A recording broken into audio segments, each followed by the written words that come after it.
تمام. فنص كيلو من الدقيق، 4 كوبايات بالكوب المعياري، ومعايا كوبايه وربع من الميه الدافيه. طبعا دلوقتي الدنيا حر، فهي على طول يعني مش لازم تبقى سخنه قوي، الجو بدا يبقى حر يعني.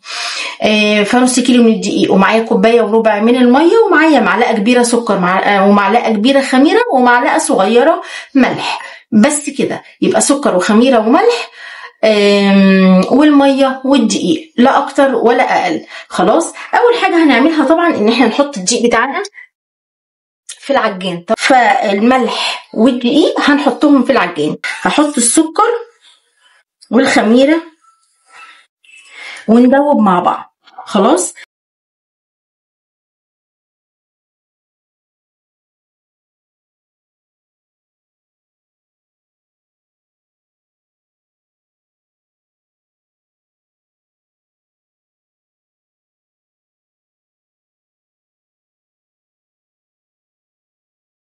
العجينه بتلزق حاجه بسيطه قوي اهي، حاجه صغنونه خالص، مش بتلزق ماسكه في ايدي، ولكن بتلزق حاجه بسيطه خالص. خلاص. بصوا العجينه بتاعتي ناعمه وملساء وحلوه. هتخمر من اول نص ساعه، ساعه الا ربع، حسب حراره المطبخ والمكان اللي انت شغاله فيه. ادي العجينه بتاعتي، هي بس كده شويه بس. الدقيق بقى جنبي، العيش ده على دقيق، ودقيق كتير شويه، يعني احنا ممكن لما نخلص ننطر الزياده اللي عليه.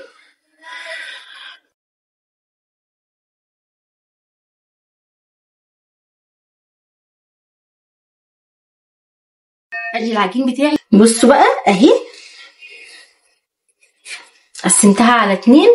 امال ايه بتقول على ايه؟ وبعدين كده، وبعدين اهو بصوا مقطعاها على كام جزء، وهبدأ بقى ايه الفهم واسيبهم تاني يخمروا. ماشي. وانا بشتغل حسيت ان دي اكبر من دي، اقدر اخد منها حتة للي وراها، وممكن اوزنهم لو انا دقيقة قوي، اوزنهم على 40. حجمها حلو 40. بصوا دي قد السفندية الصغنونة اهي. وطبعا برضو اول واحدة انا قطعتها هتبقى اول واحدة هاخدها افردها عشان تكون ارتاحت. ماشي. بجيب من بره، يعني بزق كده على جوه، بجيب من الاطراف على جوه.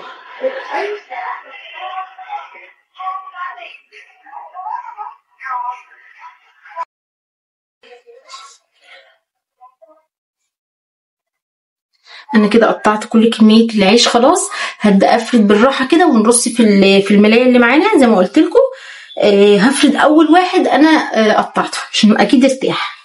ادي الرغيف اللي قدامي، شويه دقيق مش قليل ومش كتير، شويه بس كده. خلاص. هبدا افرده بس كده، ابططه بايدي داير ما يدور كده، وبعدين بقى بالطول، يعني هفضل واخداها طول كده بس من غير عرض. ماشي. وانا بشدها، يعني وانا بشد على فوق انا ماسكاها بس عشان ما تجريش من ايدي، وبحاول اساوي شكل البيضاوي عشان يطلع نفس شكل الرغيف اللي احنا بنشوفه بره.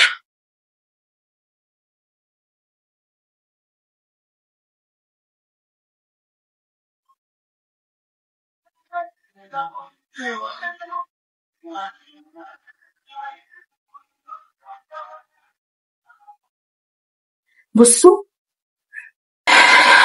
بصي اهوريكي بس الاول. دي سمكه العيش، حوالي 2-3 مللي كده. خلاص. وادي شكل العيش اهو، بصي شكله اهو. تاني وبالراحه جدا، انا ماسكاه بصوابع ايدي وعلى كفوف الراحه، وبحطه كده بالراحه. النار متوسطه، لا عاليه ولا واطيه.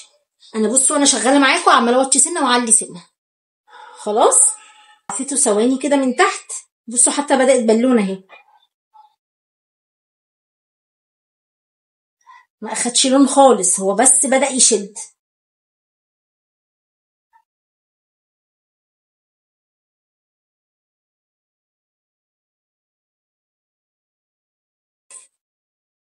برضو بيض من هنا وشد كده، لكن ما اخدش لون.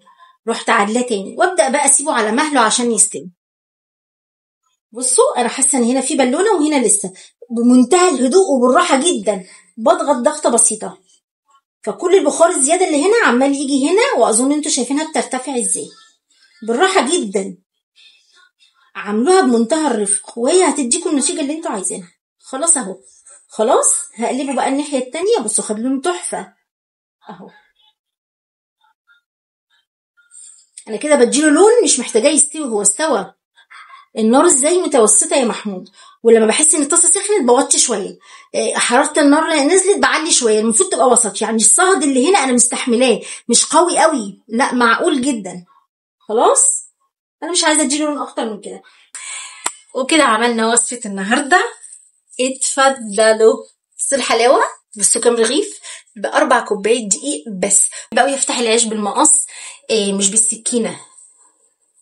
بحس ان المقص ما بيضغطش على العيش ويخش في المكان اللي المفروض يدخل فيه، وبيفتحوا فتحة حلوة. بحدد الفتحة اللي انا عايزاها. بصوا خفيف، ما فيهوش اللبابة كتير قوي اللي تضايقني. بصوا جميل. بصوا الفتحة بتاعته ياخد كمية حلوة. يعني ده رغيف كبير على فكرة، مش صغير. مع الليرز بقى اللي نحطها، ولو سمينا شوية جبنة كمان ونعمله كده في الجريل، هيبقى حلو قوي قوي. يا محمود، وريحة البيت كله خير الحمد لله. حلو قوي قوي، عجبني قوي قوي النتيجة، وطري ولذيذ وسو يامي، واحلى غدا من شوية عيش بولا حاجة. وبالهنا والشفا.